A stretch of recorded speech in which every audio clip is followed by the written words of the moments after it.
শখের বাগান হোক বা কমার্শিয়াল চাষবাস, পোকামাকড়ের আক্রমণ একটি বড় সমস্যা। আর ক্ষতিকর পোকামাকড়দের মধ্যে মিলিবাগ একটি অন্যতম প্রধান নাম। সময় মতো সঠিক ব্যবস্থা গ্রহণ করতে না পারলে এরা গাছের মারাত্মক ক্ষতি করে দেয়। আজকের ভিডিওতে আমরা দেখে নেব কিভাবে আমরা মিলিবাগের সম্পূর্ণরূপে দমন করতে পারবো। নমস্কার বন্ধুরা, আপনারা দেখছেন ইউটিউব চ্যানেল ওয়েব গার্ডেন। কৃষি এবং গার্ডেনিং সংক্রান্ত বিভিন্ন বিষয়ের উপর নিয়মিত আপডেট পেতে চাইলে চ্যানেলটিকে সাবস্ক্রাইব করে রাখার অনুরোধ রইল। তো চলুন ভিডিওটি শুরু করা যাক। মিলিবাগ বা দোয়ে পোকা নরম শরীর বিশিষ্ট ডানাবিহীন পোকা। এরা এদের মুখে সাকার গাছের মধ্যে প্রবেশ করিয়ে গাছের রস শুষে খায়, যার ফলে গাছের পাতা হলুদ হয়ে যায়, কাণ্ড দুর্বল হয়ে যায়। আক্রমণ বেশি হলে গাছের পাতা এবং কচি ডগা কুঁকড়ে বিকৃত হয়ে যায়। আক্রমণ বেশি হলে গাছ ডাইব্যাক হয়ে মারাও যেতে পারে। মিলিবাগ তাদের শরীর থেকে এক ধরনের সাদা গুঁড়ো গুঁড়ো মোম জাতীয় পদার্থ নির্গত করে, যা তাদের সারা শরীরকে আবৃত করে রাখে। এই পদার্থ তাদেরকে গাছের সঙ্গে এবং একে অন্যের সঙ্গে আটকে থাকতে সাহায্য করে এবং এই মোমের মতো আবরণের কারণে এদের গায়ে জল লাগে না এবং এই কারণেই কীটনাশক স্প্রে করেও এদের সহজে মারা যায় না। এজন্য আমাদের এমন কোনো ব্যবস্থা নিতে হবে যাতে এদের শরীরে কীটনাশক স্পর্শ করতে পারে। বন্ধুরা দেখুন, আমার এই সবেদা গাছটিতে মিলিবাগের আক্রমণ শুরু হয়েছে। যদিও এটা এখনও প্রাথমিক পর্যায়ে রয়েছে, এখন সবেমাত্র কলোনি স্থাপনের কাজ চলছে। আর এই কাজে এদেরকে সাহায্য করে কারা জানেন? মিলিবাগের সেই সাহায্যকারী বন্ধু হলো এই পিঁপড়েরা। আমাদের অনেকের ধারণা আছে যে গাছে মিলিবাগ হলে পিঁপড়ে আসে মিলিবাগদের খাওয়ার জন্যে। ব্যাপারটা কিন্তু একেবারেই সেরকম নয়। এই মিলিবাগ এবং পিঁপড়েদের মধ্যে বন্ধুত্বের সম্পর্ক। মিলিবাগেরা গাছের রস শোষণ করে খায় এবং তারা তাদের শরীর থেকে যে বজ্র পদার্থ ত্যাগ করে সেটা অত্যাধিক মিষ্টি। এটাকে হানিডিউ বলা হয়। এই হানিডিউ খাওয়ার লোভেই পিঁপড়ের দল মিলিবাগেদের আশেপাশে ভিড় জমায়। পিঁপড়েরা এই হানিডিউ খায় এবং তার পরিবর্তে মিলিবাগেদের সুরক্ষা প্রদান করে এবং তাদের নিচু ডাল থেকে অপেক্ষাকৃত উঁচু ডালে বহনও করে নিয়ে যায়, কারণ মিলিবাগেরা চলাফেরায় খুব একটা সক্ষম নয়।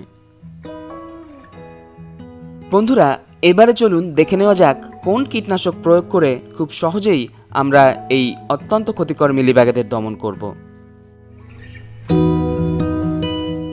এখানে দেখুন, আমি নিয়ে নিয়েছি একটি অত্যন্ত প্রচলিত কীটনাশক প্রফেক্ট সুপার।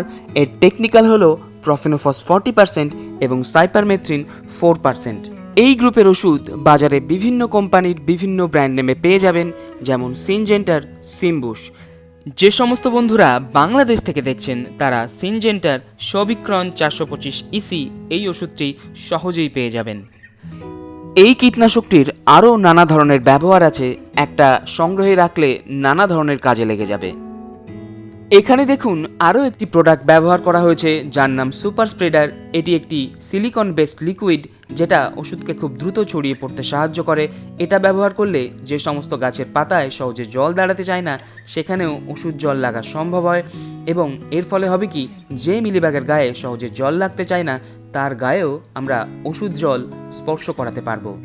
এই ধরনের প্রোডাক্টের 50 ml প্যাক আপনারা খুব সহজেই 50 থেকে 60 টাকায় সমস্ত কীটনাশকের দোকানে পেয়ে যাবেন।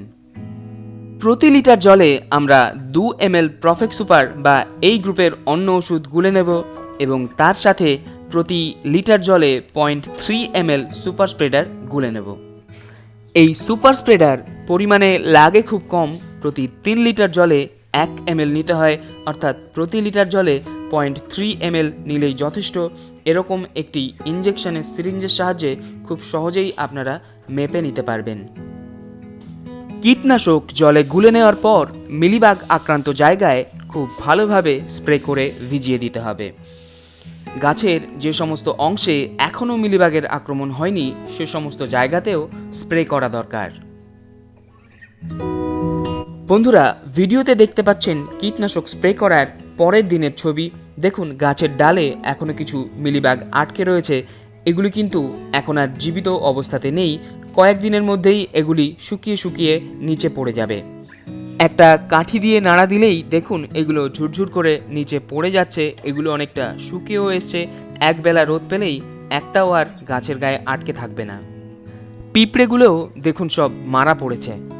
প্রথমবার স্প্রে করার 5-6 দিনের মাথায় আরও একবার স্প্রে করা দরকার। তাহলে যদি কোনো রকম মিলিবাগের ডিম বা 2-1টি পোকা অবশিষ্ট থাকে সেগুলো সম্পূর্ণরূপে নির্মূল হয়ে যাবে। এই ছিল আজকের আলোচনার বিষয়বস্তু। ভিডিওটি ভালো লেগে থাকলে অবশ্যই ভিডিওটিকে একটা লাইক করবেন এবং কমেন্ট করে আপনাদের মূল্যবান মতামত জানাতে ভুলবেন না। চ্যানেলটি যদি ভালো লেগে থাকে এবং নতুন আপলোড করা ভিডিও নোটিফিকেশন পেতে চাইলে চ্যানেলটিকে অবশ্যই সাবস্ক্রাইব করে নেবেন এবং বেল আইকন প্রেস করে অল নোটিফিকেশন অন করে নেবেন। আজকের এপিসোড এখানেই শেষ করছি। আবার দেখা হচ্ছে পরবর্তী ভিডিওতে। সবাই খুব ভালো থাকবেন। আপনাদের দিনটি শুভ হোক।